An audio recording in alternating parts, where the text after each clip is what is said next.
चल रहा है ना। देखो आज की क्लास में हम पढ़ेंगे गॉस के नियम के अनुप्रयोग। समझ गए। पिछली क्लास में हम लोगों ने पढ़ा था गॉस के नियम की उत्पत्ति कैसे की जाएगी। गॉस का नियम मैंने बताया था कि जो है किसी गॉसियन पृष्ठ या काल्पनिक पृष्ठ से होकर गुजरने वाला वैद्युत फ्लक्स उस पर उपस्थित आवेश का 1/ε0 गुना होता है। समझ गए। ये परिभाषा थी गॉस की प्रमेय की।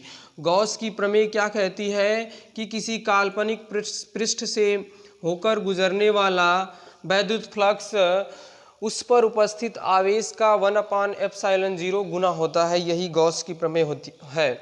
तुम्हारे एग्जाम में बार बार पूछ दिया जाता गॉस की प्रमेय क्या है, उसकी उत्पत्ति करिए। तो कल मैंने इसकी उत्पत्ति भी बताया था, गॉस की प्रमेय की उत्पत्ति। ये कैसे गॉस की प्रमेय की उत्पत्ति बताया गया था, तो पहले लिखा गया था जो है कि वैद्युत क्षेत्र की तीव्रता, बिंदु आवेश के कारण वैद्युत क्षेत्र की तीव्रता क्या होती है, E बराबर 1/4πε0 Q/r²।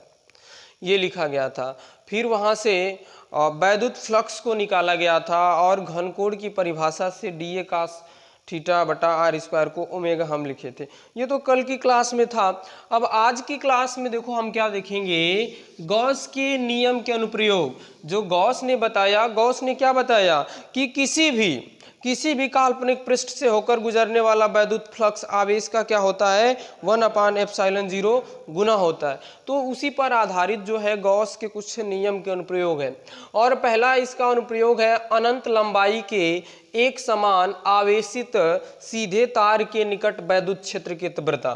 तो इसमें मैंने एक तार ले लिया है, अनंत लंबाई का ये तार, समझ गए। और इस पे मैंने इसको जो है एल, एक गॉसियन पृष्ठ की कल्पना किया है। ये जो तुम्हारा है, जो बना है ये बेलन, ये गॉसियन पृष्ठ है। यहाँ पे लिखा है ना गॉसियन पृष्ठ है, समझ गए।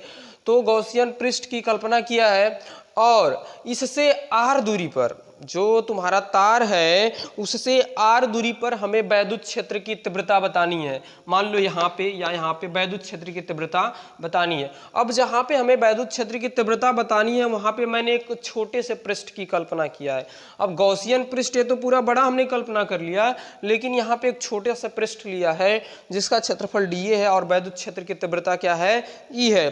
तो इसके कारण हम जो है यहाँ पर वैद्युत क्षेत्र की तीव्रता को निकालेंगे। समझ गए। अगर मैंने तुम्हें बताया है कोई भी आवेश है तो इसके कारण वैद्युत क्षेत्र की तीव्रता होगी ना, तो यहाँ पे हम वैद्युत क्षेत्र की तीव्रता निकालेंगे। तो सबसे पहले हम देखेंगे इसमें कि देखो ये जो चालक तार है यह मतलब एक रेखा के रूप में है। तो इसमें लिखेंगे यदि कोई आवेश Q लंबाई L के किसी रेखा पर वितरित है प्रति एकांक लंबाई पर। जैसे हम कहें यदि कोई Q आवेश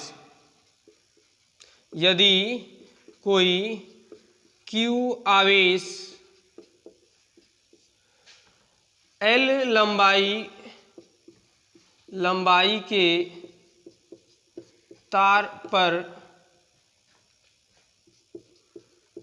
संपूर्ण रूप से वितरित है।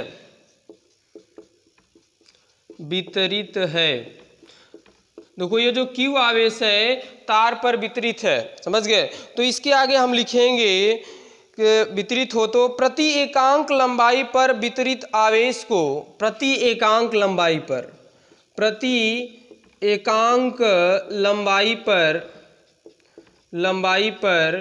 वितरित आवेश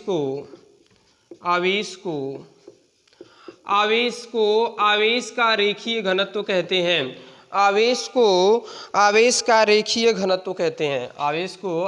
का रेखीय घनत्व कहते हैं।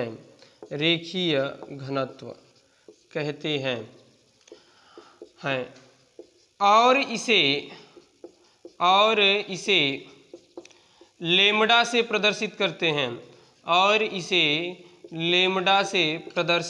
हैं। समझ गए। जब आवेश तुम्हारा रेखा के रूप में वितरित होगा तो यहाँ पे रेखीय आवेश घनत्व लिया जाएगा। जब तुम्हारा आवेश एक जैसे वर्गाकार या कोई चादर है, अगर एक पृष्ठ पर वितरित होगा तो वहाँ पे पृष्ठ घनत्व लिया जाता है आवेश का। अब यहाँ पे क्या लेंगे जी, आवेश का रेखीय घनत्व लेंगे। और आवेश के रेखीय घनत्व को हम किससे प्रदर्शित किए हैं, लेमडा से। तो आवेश का रेखीय घनत्व लेमडा बराबर क्या हो जाएगा, Q बाई एल। अब यहाँ से अगर Q बराबर हम कर लें तो क्या मिल जाएगा हमें, लेमडा एल। समीकरण 1 हो गया, समझ गए। लेमडा बराबर क्या मिल गया, Q बाई एल, और Q बराबर हो गया तुम्हारा लेमडा एल।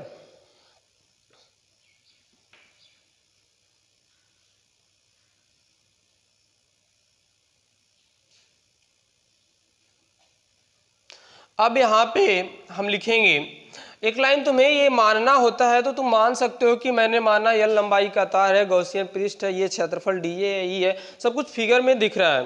तो अब यहाँ पे हम लिखेंगे कि गॉसियन पृष्ठ से होकर गुजरने वाला वैद्युत फ्लक्स, गॉसियन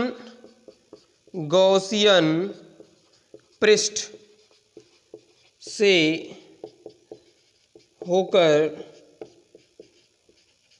गुजरने वाला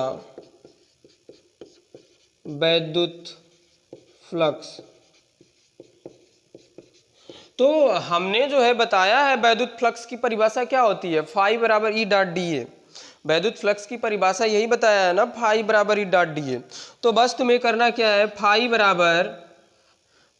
ई बराबर integral vector E dot D A, E dot D A हो जाएगा, vector E dot vector D A हो गया। अब जो है हम क्या करेंगे,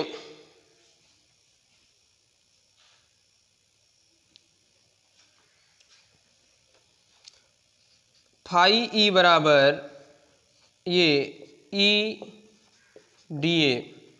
अब इंटीग्रल जब तुम करोगे तो ई बाहर आ जाएगा और इंटीग्रल किसका किया जाएगा, डी ए का किया जाएगा। तो यहाँ से हमें क्या मिल जाएगा, फाई ई बराबर, ई तो बाहर हो गया, और डी ए का जब तुम समाकलन करोगे तो डी ए का समाकलन क्या हो जाता है, ए हो जाता है, समझ गए।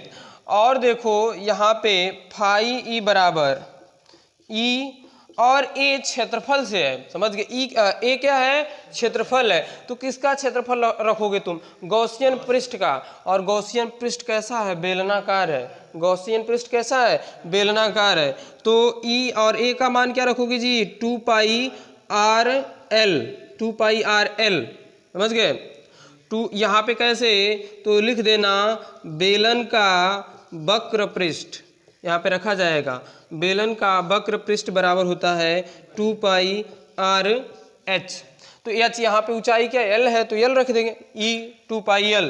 तो फाई ई बराबर हो जाएगा ई 2 पाई आर एल, समीकरण 2 हो जाएगा, समझ गए। समीकरण 2 हो जाएगा। अब गॉस के नियम का अनुप्रयोग पढ़ रहे हो तो गॉस के नियम को लगाया जाएगा ना, गॉस के नियम का अनुप्रयोग पढ़ रहे हो ना तुम, तो गॉस के नियम से यहाँ पे लिखेंगे गॉस के नियम से, गॉस के नियम से। तो गॉस का नियम क्या कहता है, फाई ई बराबर क्यू बटा एप्सिलॉन 0, यही कहता है ना। और यहाँ पे अब लिख देना तुम समीकरण 1 से, क्या लिख दोगे, समीकरण 1 से। तो फाई ई बराबर क्या आ जाएगा, देखो समीकरण 1 से क्यू का मान क्या लिख सकते हो तुम, समीकरण 1 से क्यू का लेमडा एल। तो जहाँ पे क्यू है वहाँ पे लेमडा एल बटा एप्सिलॉन 0, ये समीकरण तुम्हारा 3 हो जाएगा, समझ गए।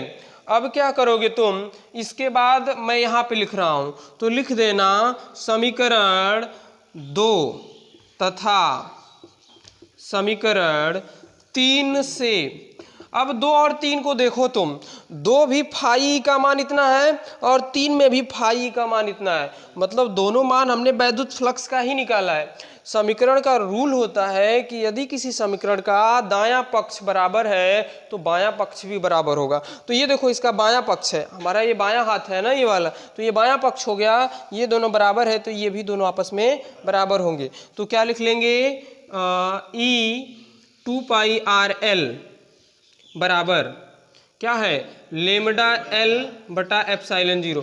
हमें मान चाहिए किसका, ई का चाहिए ना, तो ई बराबर हो जाएगा तुम्हारा lambda L by high high नीचे आ जाएगा 2 पाई आर एल एप्सिलॉन 0। तो ई बराबर क्या आ जाएगा, ई बराबर क्या आ जाएगा, एल से एल कट जाएगा, यल से यल कट जाएगा ना, यल से यल कट जाएगा, समझ गए। अब बच क्या गया जी, यहाँ पे बचा तुम्हारा लेमडा, यहाँ पे 2 पाई। तो हम क्या करते हैं, इसमें ऊपर नीचे 2 का गुणा कर देते हैं। ऊपर नीचे 2 का गुणा इसलिए कर रहे हैं क्योंकि अगर 2 का गुणा कर देंगे तो आई 4 पाई एप्सिलॉन 0 हो जाएगा, और तुम 1/4 पाई एप्सिलॉन 0 का मान जानते हो, समझ गए। तो क्या करेंगे, इसमें 2 का ऊपर नीचे गुणा करने पर तो हो जाएगा 2 लेमडा अपान 2 का गुणा करोगे तो 4 पाई एप्सिलॉन 0 हो जाएगा ना, 2 lambda 4 pi epsilon 0 into R भी रहेगा, इंटू आर। तो ई बराबर क्या मिल जाएगा, 1/4 पाई एप्सिलॉन 0 और ब्रैकेट में 2 लेमडा बटा आर। ये तुम्हारा जो है फार्मूला हो जाएगा, ई बराबर 1/4 पाई एप्सिलॉन 0 2 लेमडा, ये क्या है जी, 2 लेमडा बटा आर। ये तुम्हारा फाइनल फार्मूला हो गया। यहाँ पे 2 का गुणा किए तो समझ में आया है ना, ये तुम्हारा क्या हो जाएगा, फाइनल फार्मूला।